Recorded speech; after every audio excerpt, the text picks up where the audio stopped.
Hey guys, welcome back to South Korea. It's almost like we never left. If you missed it, this is actually part 2. Part 1, my first video, was my first 24 hours in Korea, and this is my second 24 hours and my third 24 hours in Korea. Good morning, day 2. Don't let the coffee fool you, it's empty. And so we have already traveled all the way to Hongdae Icheon area, and we are going to the famous Han River, which is really close. Before that, we're exploring this little neighborhood that is tucked away here, and it is really interesting. There's a bunch of like really old buildings, but really modern, trendy places too. Also, if you're curious, the BTS headquarters building is right over there, that tall building in this area too. So if you're a BTS fan, you can check that out. We're gonna skip it this time because they're all enlisted in the military, so the chances of running into them almost non-existent. So what's the point? So this district, Icheon, that we were in, is home to a lot of foreign residents, including a lot of Americans. And look, you can tell, what a bread! I wanted to try some of the bread, but you know, I do have bread back home, so we decided to skip that. And what we were really looking for as we wandered these back streets was a cafe, because I'd only had 1 cup of coffee so far today, and that's simply not enough, especially when there's so many cool cafes to check out in Seoul. So as we stumbled around, we found this really cool one called Yard. It was like E-A-R-D, Yard? Kind of like yard. Is it trying to say like yard because it has a little yard in front? I'm not sure. Either way, it was really nice hand drip coffee, and the yard was like lovely, regardless of what the name actually was supposed to be pronounced as. So we had ourselves a nice iced coffee to start the day. Just a 10-minute walk from our cafe is the famous, well, I say it's famous, Wikipedia says it's famous, but I haven't actually polled that many South Koreans, but the famous Icheon Hongdae Park, which stretches across the northern side of the Han River, the Han River, of course, being the main river that goes through Seoul, and we decided to take a nice little walk along the path to burn off all of those calories we had just consumed from our morning coffee. I also wanted to challenge the local soccer kids playing on the soccer courts, or soccer field, sorry, tennis player, but you know, my friend thought it'd be a bad idea, so we opted not to do that. And instead, we got on a bus to head downtown to one of the areas I was most excited about visiting, which of course is Gangnam, which is, if you don't know, it's the big high-end, lots of buildings, lots of things to do, nightlife, shopping district. So we arrived in Gangnam, but I don't know if you guys have been keeping track, but all I've had today are 2 coffees, so I was in the mood for lunch, and I wanted to try some Korean noodles, so we wandered around trying to find a Korean noodle place, and we stumbled into this restaurant, which I'm so sorry, I don't know the name, and I think it's actually a Hong Kong noodle brand, so you win some, you lose some. Okay, so we came to Gangnam, you know, the famous district from the popular K-pop song, Oppa Gangnam Style, and I got some jjajangmyeon noodles, which is famous from the movie Parasite, but, you know, ordering it, it was a touchscreen machine, and it was all in Korean, and I think I accidentally ordered a portion size for 2 people, which, I'm the only one eating this, so I'm gonna do my best, and I'm gonna hope that you take out, because if not, this is gonna be awkward. But it was only like, about $12 American for like this whole size, so it didn't, my goodness, I pray for me guys, I don't eat a lot naturally. I'm gonna try. Itadakimasu, or whatever it is in Korean.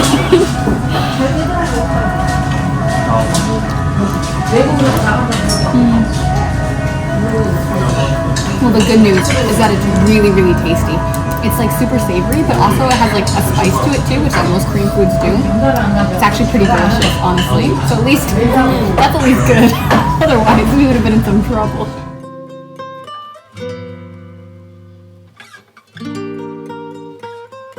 The thing I love about Korea, they always give you scissors.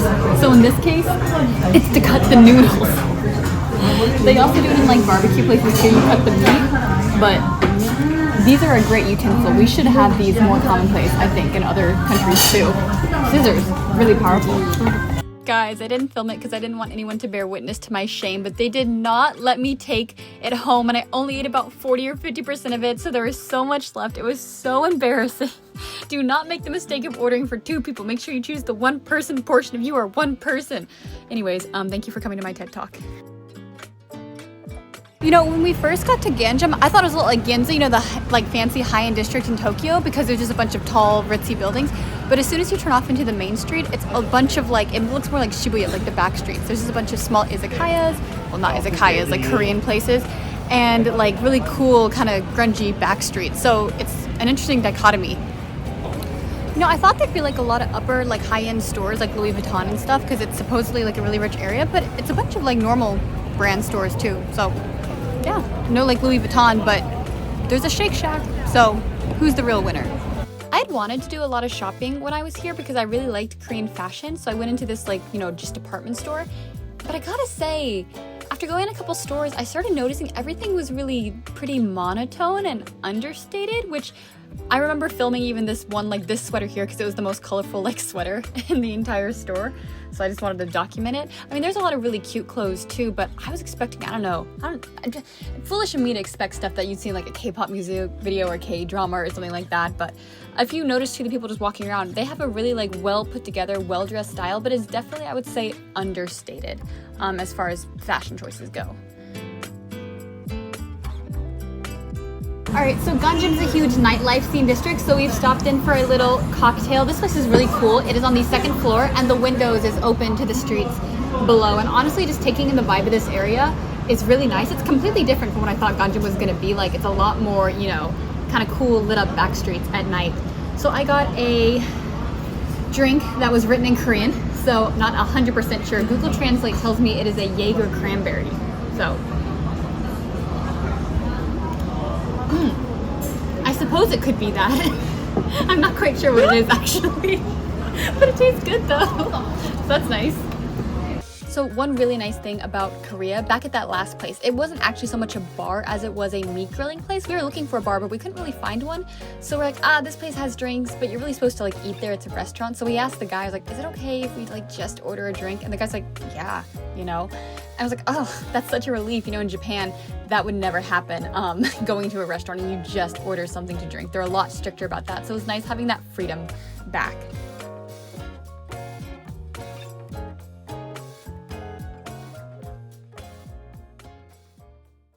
Alright, we've come to Lotte World Mall. It's the tallest building in Korea, 5th tallest building in the world, and it's just a huge, massive mall. And right now, I was looking through the floor map guide, and pretty much the 2nd through like 6th floors are all luxury brands. You can see around here Louis Vuitton, Bulgari, what's that one called? Whatever it is. And I don't know about that life, so we're gonna go down to the basement where they keep all the peasant brands that I'm more suited for. They also have an observation deck, so I'm excited to go up and see a really cool view of the city. So, down to the basement. The basement is also where they have the entry to the Skygate, the observatory. We didn't think there'd be a line, but the guy I think warned us. He just warned us in Korean, so we couldn't tell. So we actually ended up waiting about 45 to 50 minutes in this very Disney-esque style ride, but eventually we got to the top.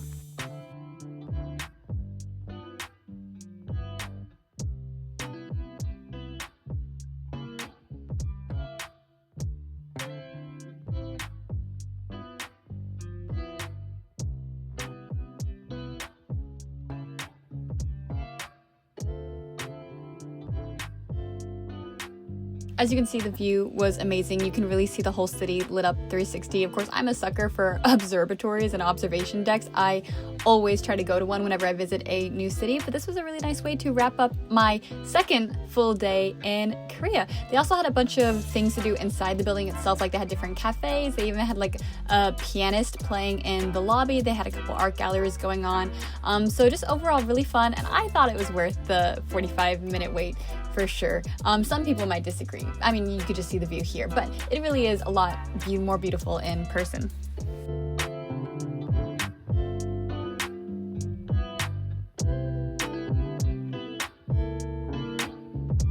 So I kind of struck out with clothes shopping before in Gangnam, but this is Lotte Mall. It's a massive place. I really wanted to find a cute clothes store that I liked, and I was wandering around, but like a lot of the stores, I have a rule about like the less clothes a store has, the scarier and more expensive it probably is. So they weren't really my vibe. But then I walked past one called Galoni, and it really caught my eye, and I thought it was so cute, and I instantly fell in love with like a lot of the things there. I picked out like a sweater. I learned that this is actually kind of a trendy brand that started off really small but has since grown. So I ended up buying a sweater, and I ended up buying a couple tops from this store. So clothing shopping success, and I love them. They're both super cute. Okay, bright and early on the next day, we start off this day by like a 20-minute hike up a bunch of hills to reach a bibimbap place, which is what we're doing for our lunch today. The bibimbap place itself was like lovely and it only had like a 20-25 minute wait to get in. If you don't know what bibimbap is, it is an essential. It's basically just a bowl of rice and then a bunch of other ingredients, as you can see here, and you take the ingredients, you mix it into the rice bowl. Of course, you add some gochujang, which is the essential Korean sauce and spice, and then you just mix it all the way around a bunch, and then you're ready to eat it. And yeah, it's delicious. I think it's relatively healthy, more healthy than like fried chicken and whatnot. We also got some Korean cheese fried pancakes and some bean sprout soup, but I think it's mostly just hot water with some bean sprouts.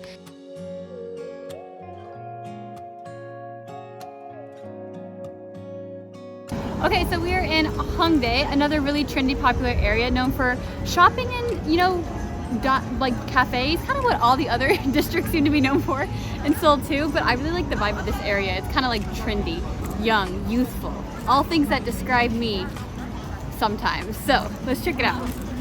So according to Wikipedia Sensei, Hongdae is an area known for its urban arts and indie music, and actually it first grew under the influence of the Hongdae University, which had a fine arts program. So that kind of explains where a lot of the artsy, artistic influences came from as this neighborhood and area developed.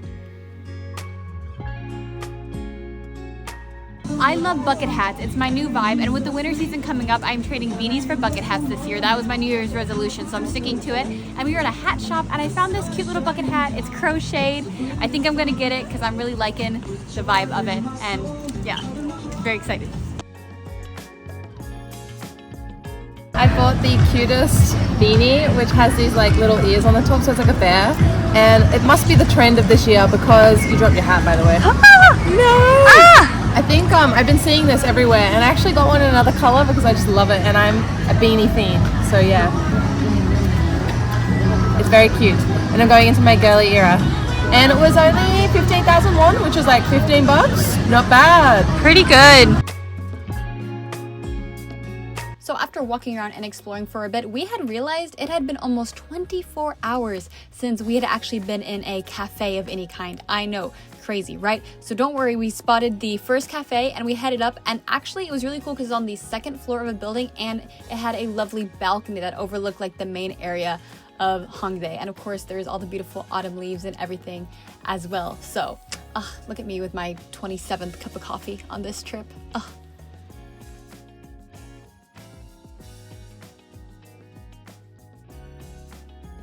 Sarah found the sheep shirt. And it's fuzzy. I kind of like it, but I don't know. I mean, it's pretty. Oh my god, you guys have the same face. It's perfect. I love it. So I thought we had already seen most of Hongdae, like back where we were is more like artistic shops and cafes, but you keep walking. People who go to Hongdae a lot more than me, let me know if I'm wrong or right about this. You keep walking and it turns into more of a nightlife area. Suddenly it's a lot of bars and game centers and different types of entertainment places, including my favorite type of entertainment place. So Sarah has just so graciously offered to go do karaoke, which she hardly ever does, but we have to do the K-pop version of it.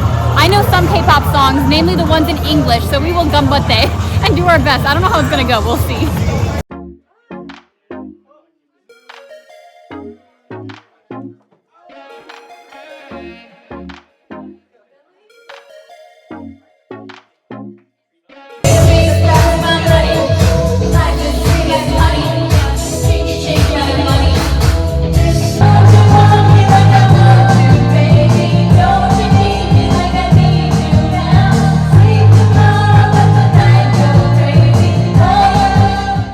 Well guys, needless to say, there are not that many K-pop songs in English, but we did our best. The karaoke machines in Korea work completely differently to the ones I'm used to in Japan. In Japan, it's a nice big touchscreen with an English option if you want it, but it's very easy to see. It's like an iPad. In Korea, they basically just hand you like the Korean alphabet keyboard, like it's a keyboard. So that was a bit of a struggle, but we did our best. Anyways, we went to our last area of the trip, which was Itaewon, which if you can't tell by all the bright neon lights is a true nightlife district. It has mostly a bunch of bars, clubs, restaurants, all catered to, nightlife activities.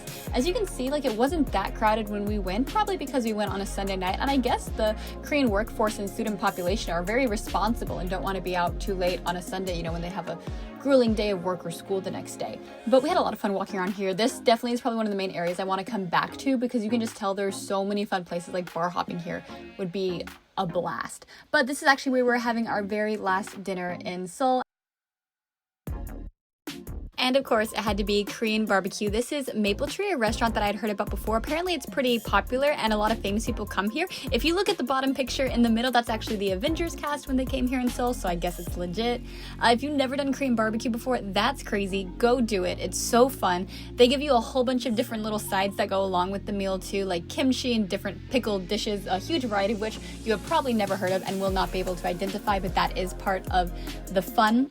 Then, of course, the big star of the meal, meat. This is cooked on a coal charcoal fire, and luckily at the nicer places, the wait staff will cook the meat for you. Some other places, you'll have to do it yourself.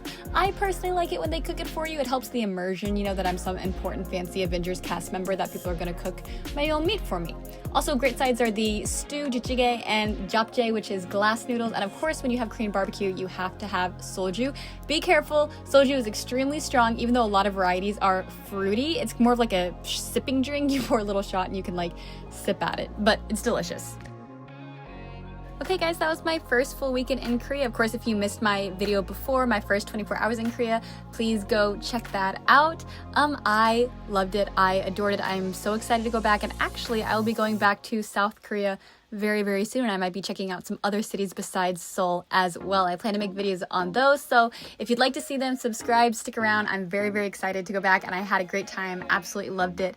And thank you all for watching, and I will see you guys next time. John it.